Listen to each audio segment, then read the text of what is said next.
I'd like to call this meeting of your Newark City Council to order. Actually, a special meeting of City Council. Autumn, please call the roll. Mr. Buck? Here. Mr. Claus? Here. Ms. Floyd? Here. Mr. Guthrie? Here.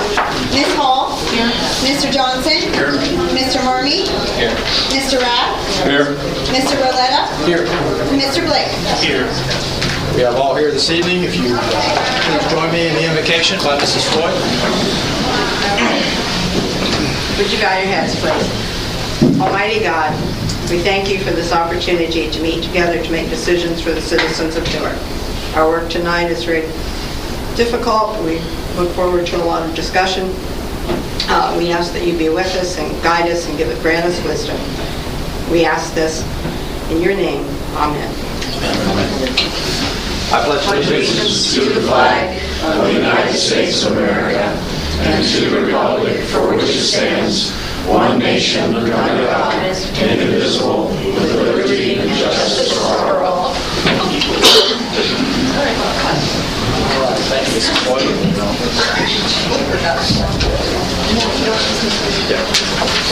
Next we have Autumn. Would you please read the call for a meeting and certificate of service, please? Mayor Jeff Hall has called a special meeting of the Newark City Council to convene at 6:30 p.m. on Monday, February the 10th, 2014, to consider ordinances number 1401-A and ordinance 1401-B. And also, at the chair's discretion, since we have made every effort as a council to encourage and listen to citizen comments, if there's anyone that would like to make a comment specifically about this issue tonight, you can make it now.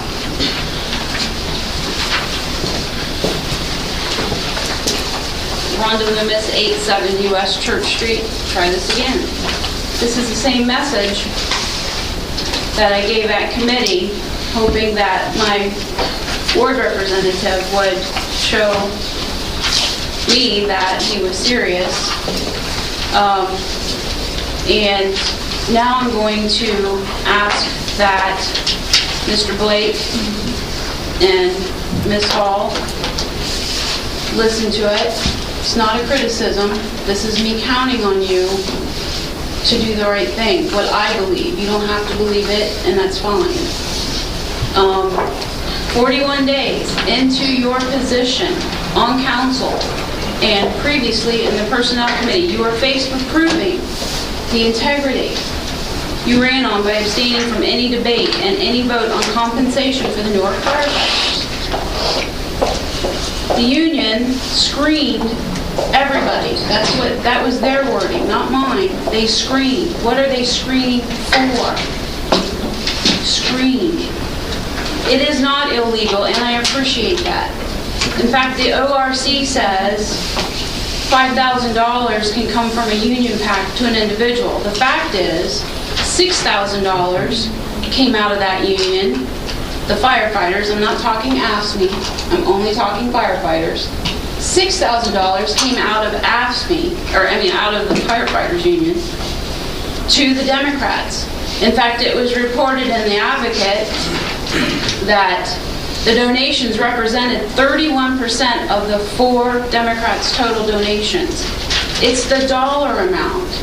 It's what it looks like 41 days after you won election, and you received $2,500, Mr. Roletta. Mr. Blake, you received $2,000.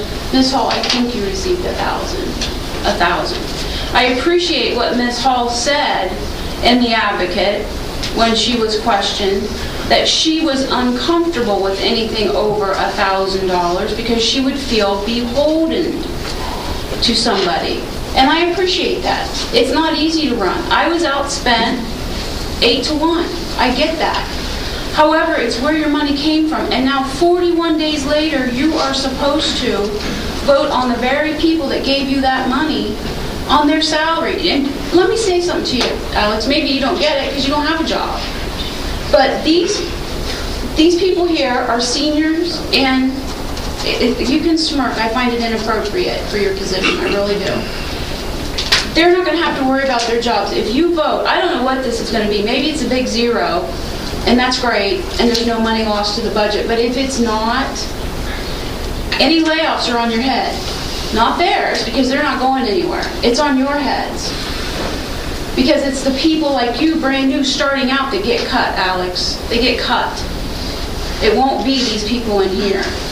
So, I can't understand, Mr. Blake, how you can be here with signs. Right there you are, and another one, you're there. And it says legislatures owe loyalty to Americans, not any lobby. Do you not walk the walk, or do you just talk the talk? Do you firmly believe what you said on MLK Day back in January 2012? Or not? I mean, how can you say it when it's convenient, and then when it's not convenient, it doesn't mean anything to you? I mean, is it different when you receive the money than when a corporate gives it to a Republican? How is that different? I don't like that either.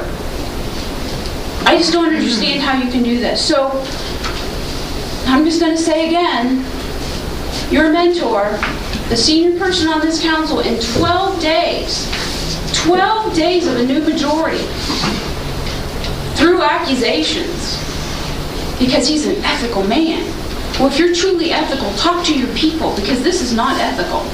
This smacks of the same thing that you accused our president of. The exact same thing. It is 1/3 of Alex's council salary, 1/3 of Blake's.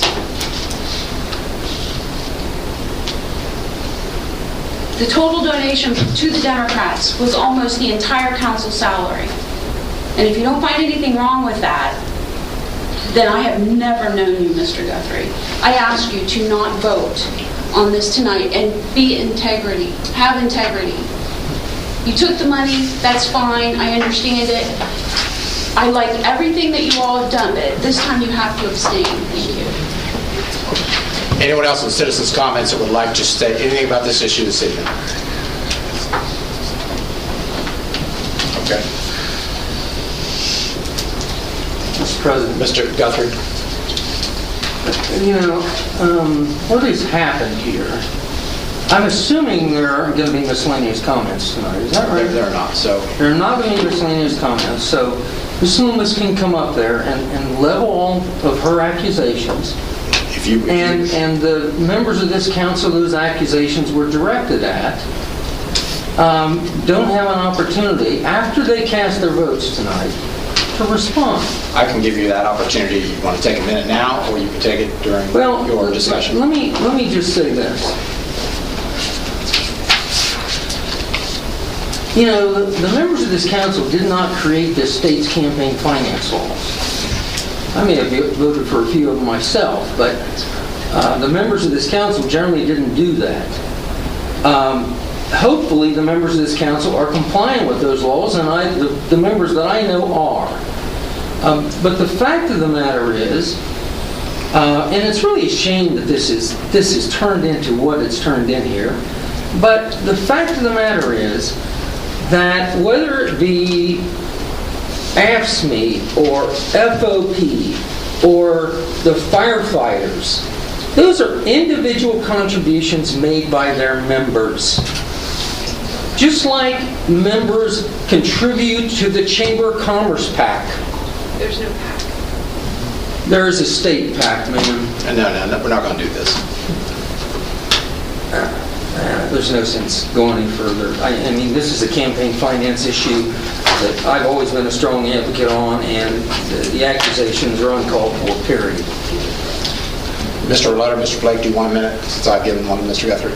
Yes, Mr. President, thank you. Yeah, I'd like to second Mr. Guthrie in that the money that we received from the IAFF Local 109 was made up of individual contributions from local firefighters. And they have the right to support candidates of their choice. I'd also like to note that the same PAC has donated to Republicans and Democrats in the past. Thank you. Mr. Blake? Okay.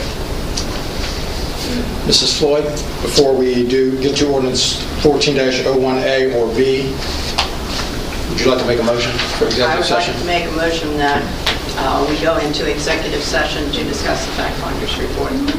Motion by Mrs. Floyd, second by Mr. Cost. The nature of it is to discuss the fact finder's report. Who will be in the executive session, Mrs. Floyd? I would assume members of council, the law director, the mayor, his cabinet, Jonathan Downs, anybody else, Mayor? And Mr. Guthrie? Mr. President, before we actually go into executive session, could maybe the law director, for the sake of the people who have to leave, explain what actually can transpire in executive session? Discussion. No vote. Council can't take any votes, council can't take any action. They're free to discuss a topic that is permitted within the open meetings law, the sunshine law of the state of Ohio. They follow proper procedure. Motion with the basis stated, indicating what persons would be present in the executive session. Then affirmative vote of 6 or more members of council, at which point in time that limited subject can be discussed, information can be exchanged and shared, and then no further action can be taken, at which point the executive session will adjourn. Thank you. Thank you, Mr. Sassen. Yes, there will be no vote taken, no action, or no discussions while we're in executive session, and it is to discuss the fact finder's report. So, Autumn, would you please call the roll? We need a roll call for that. Mr. Bub? Yes. Mr. Cost? Yes. Mrs. Floyd? Yes. Mr. Guthrie? Yes. Ms. Hall? Yes. Mr. Johnson? Yes. Mr. Marmee? Yes. Mr. Rath? Yes. Mr. Roletta? Yes. Mr. Blake? Yes. It has been moved and passed that we do go into executive session. Okay, we'll be back in session. Can I have a motion to come out of executive session? Motion. Motion by Mr. Buck, second by Mr. Guthrie. All those in favor signify by saying aye. Aye. Opposed, same sign. We're out of executive session. Once again, there was no vote, no action, or decisions made during our executive session. Autumn, would you please read 14-01? Ordinance 14-01, an ordinance approving the fact finder's report received in connection with the collective bargaining negotiations between the City of Newark and the International Association of Firefighters, Local 109, and recommendations contained therein and declaring an emergency. That's 14-01A, I'm sorry. Okay. You've heard the reading of 14-01A. What is your wish? Mr. Okay, President, seeing nothing. Mr. President, I'll make a motion to accept, to approve 1401A. Second. We have to do a 2-day reading rule waive. It's an emergency. It's an emergency Oh, clause. thank you. Sorry, missed that. Motion by Mrs. Floyd, second by Mr. Cost. Any discussion? Mr. Murray? Thank you, Mr. President. Just being the legislative body and the entity responsible for the fiscal security of the city, looking at the fact finders reports and just some of the numbers, in the next 2 years, this will increase the city budget anywhere from $800,000 to $1 million. There's a lot of uncertainty. You never know how much it exactly is going to be. The preliminary estimates were just one figure was $720,000, so there's some miscellaneous things. So looking at our budget and where we stand in 2014, looking at the fact that we have, a little over $1,000 in our unappropriated balance, we're using $200,000 of our budget stabilization, which was dwindling this year, and I don't see where the money's going to come from other than reduction in forces with our city employees. I think our city services would suffer, and therefore, at this point, I can't support anything that's going to impact our city services and reduce our level of service to the citizens of Newark.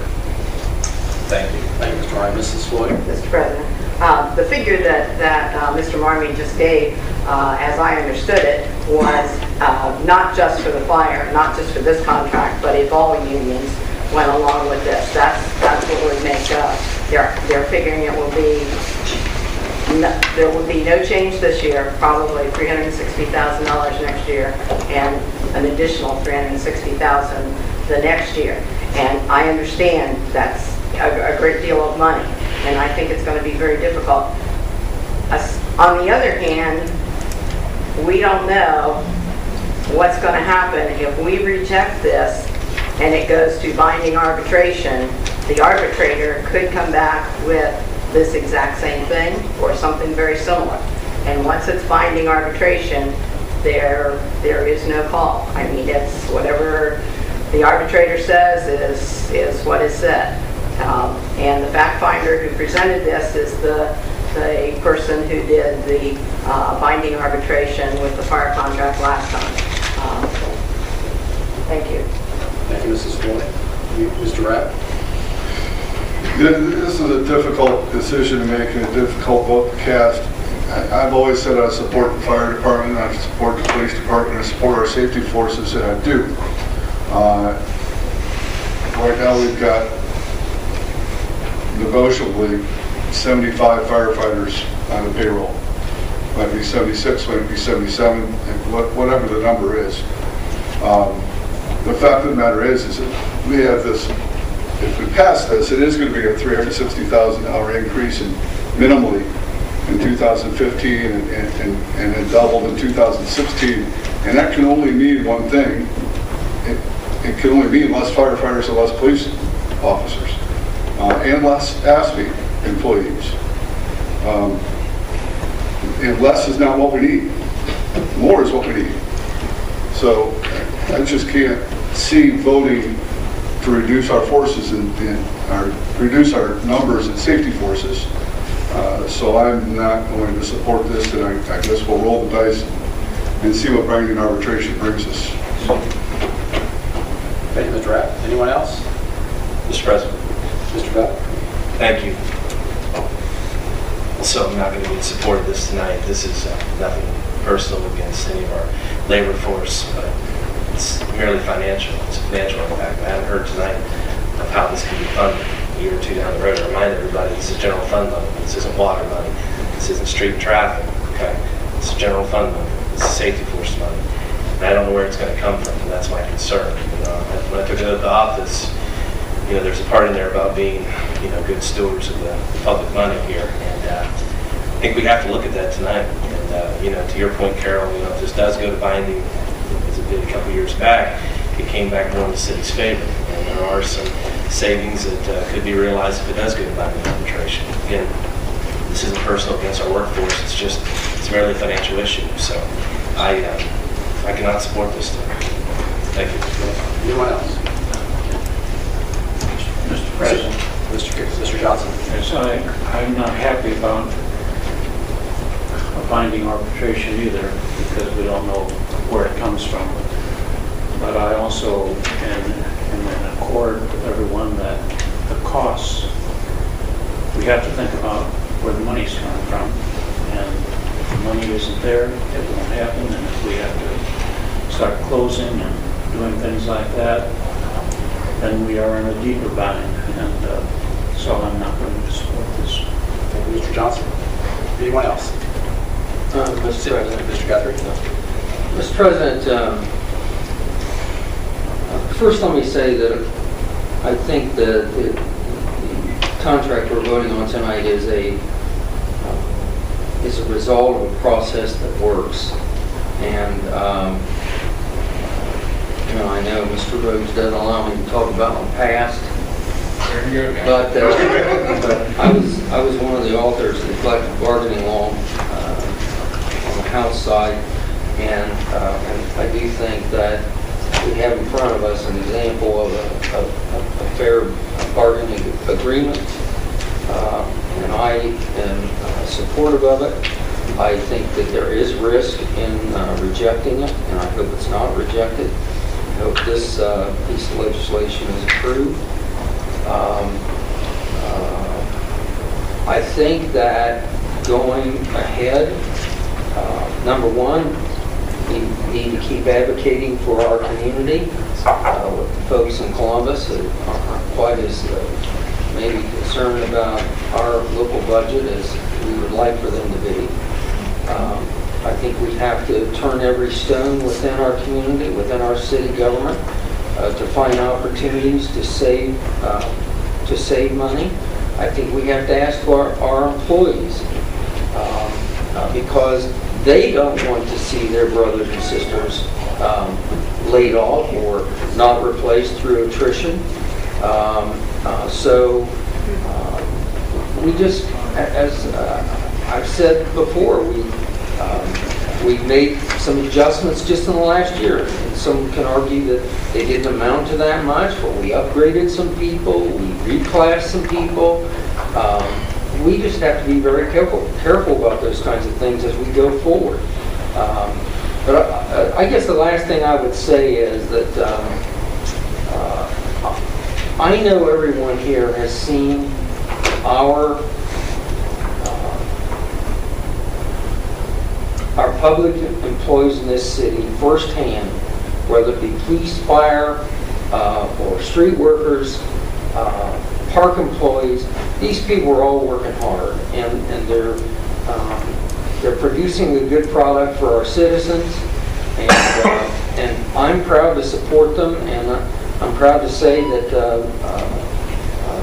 we need to go forward in a positive manner and look for ways to add more controls to our budget and make it get to a point where in 2015 and 2016 we can figure out a way to absorb any additional cost. Thank you, Mr. President. Thank you, Mr. Guthrie. Mr. Armitage. Thank you, Mr. President. No one knows better than the mayor that I definitely scrutinized the budget tremendously this last year. I looked for every dime that we could possibly save, and even removed some of those what-ifs, and the mayor agreed to it, that it could come back to honest, but we kind of took a roll of the dice in order not to use as much of the budget stabilization. 91.62%, that's the percentage of the firefighters' budget that goes towards salaries, towards personnel costs. So it leaves a little over 8% to go to the rest of the budget. I hope those that, if you are supporting this evening, that you're going to also be a part of the process of the layoff procedures, because they will happen. There's no way around it looking at the budget. And if this does pass, the first thing we're going to have to do is call a budget review committee meeting. There's going to be definitely huge changes in 2014 if this goes forward. So as long as those of you that are voting in support of this are in support of those issues, because it's imminent, it will happen. And I'm looking at what is the best for the city, and is there any way of reducing layoffs or any other types of action that are going to reduce personnel? Because the one thing is that we've been able to do through all the things that we've done as far as efficiencies is we really have not reduced city services as far as the safety of our citizens. We've had to reduce some services that were nice things to do, but those things that are needed to do, we have not reduced those services. Our response times are still right up there where they have been. As far as our both police and fire, our safety as far as the streets, as far as paving, things like that. We've been able to do a lot with a lot less, and we've done a good job at that. So I hope that isn't what this comes to, and that's why I think we need to go one step further in that process that Mr. Guthrie indicated that he kind of assisted in putting forward. There's one more step, and I just want to make that next step to make sure that we're doing what we can that's the most prudent thing for the citizens of Newark. Thank you, Mark. Mr. President, if I may, just had one more comment. I just want to remind my fellow council members here this evening that the budget that we're currently in, we dipped into budget stabilization $200,000. Okay. This goes into effect. You're looking at another, if police ask me down the road, $360 next year. So we're already into it too. Then we're adding an additional $360, an additional $360. before this vote, I would like to, if anybody has any good solutions or answers, I would love to hear them tonight before you make that vote. I'm all ears. Thank you. Mr. President. Mr. Guthrie. Yeah, Mr. President, I fear that people are being led to believe here that we have no options here if we approve this fact finder report other than to lay off employees. And that's why I'm talking about looking at every possible alternative and asking employees to come up with ideas to help us save dollars, to help save jobs. I don't think we can understate the fact that there is significant risk to rejecting this fact finder report. There is significant risk to rejecting this fact finder report. And so to simply sort of lay this on those of us who support this, that you better find a plan because we're going to lay off people, I think that's a little bit unfair, it's a little reckless, and quite honestly, it comes across as a bit of a scare tactic. The only other thing I want to tell everyone here, there are folks in the audience that may not be aware of this, we have approximately 100 less bargaining unit employees than we had not too many years ago. We have a situation where just in 2001, our citizens approved a safety levy, which brings in about $5 million a year, and we have less police and fire today than we had then, even though that new money was put in the mix. This council approved an EMS billing, which is producing, I think, somewhere near $1.5 million.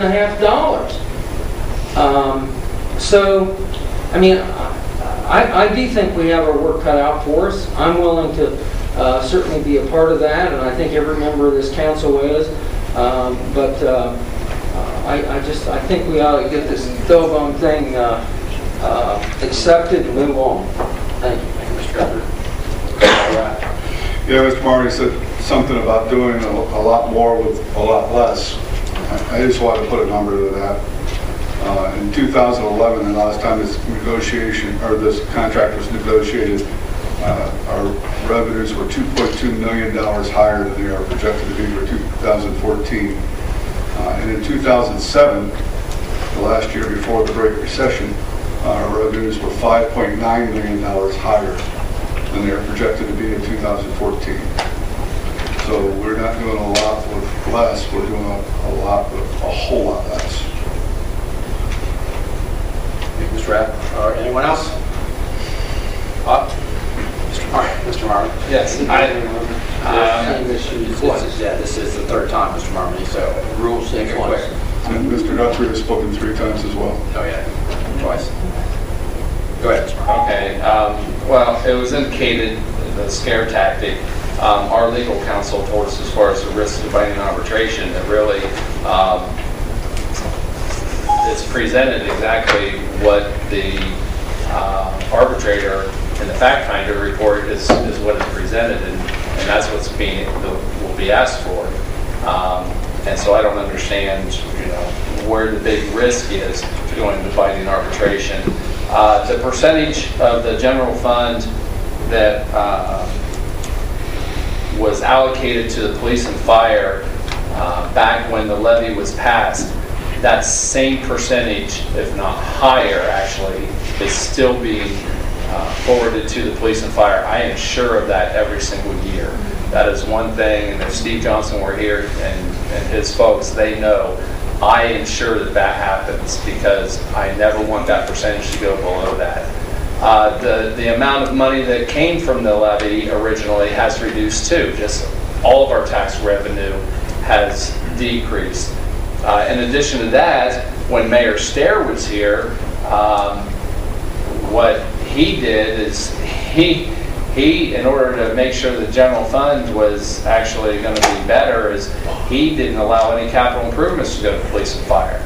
But then when Mayor Bain came in, he did put capital improvements back into allow the police and fire to do that. So, it's not mandated that capital improvements has to go to police and fire, but the administration since Mayor Stair has always said, well, we believe in our safety forces and we want to make sure that capital improvements still is separated out and police and fire have that. So, I've seen different things occur over my tenure here as far as police and fire, and Mr. McFresh knows that I do everything to make sure the fire department gets their money.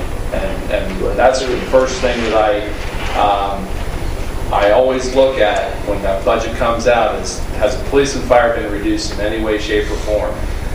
EMS billing has increased as far as it helps the budget. I was one that wanted 100% of the EMS to go back to the fire department because I believe that it is a fee for service, and if the services are provided by the fire department should receive those. But I was outvoted on that. That part of it had to go to different things. So, I do support that. I want to make sure that our fire and police services remain the same.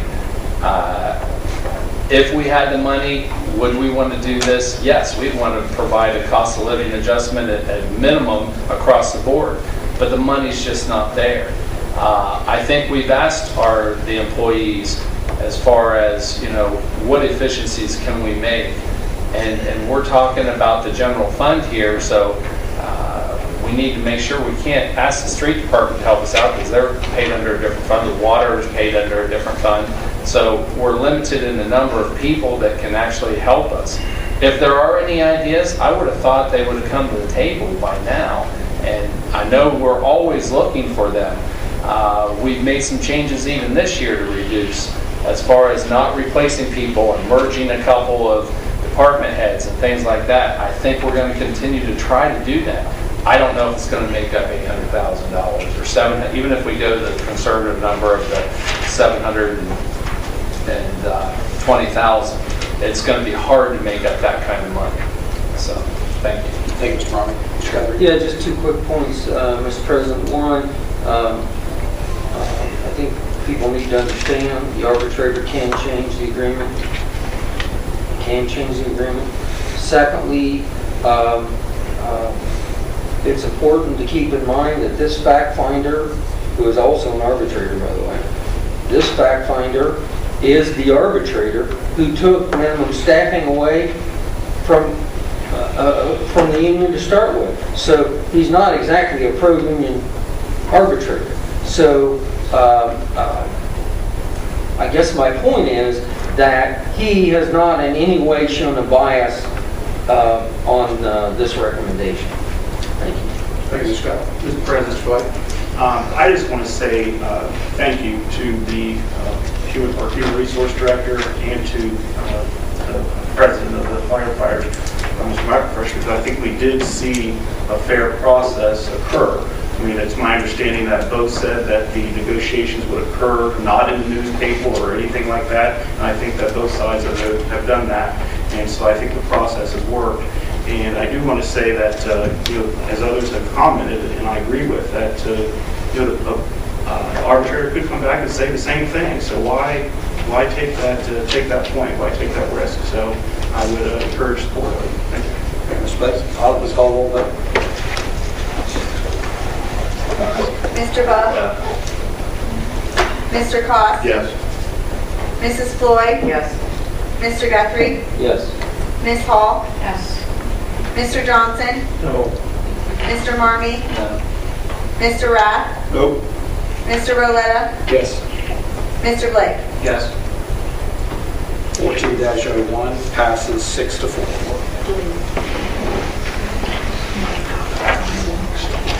Then I guess there's no use doing 14-01-B. So is there a motion to adjourn? Motion by Mr. Rath, second by Mr. Blake. All in favor, signify by saying aye.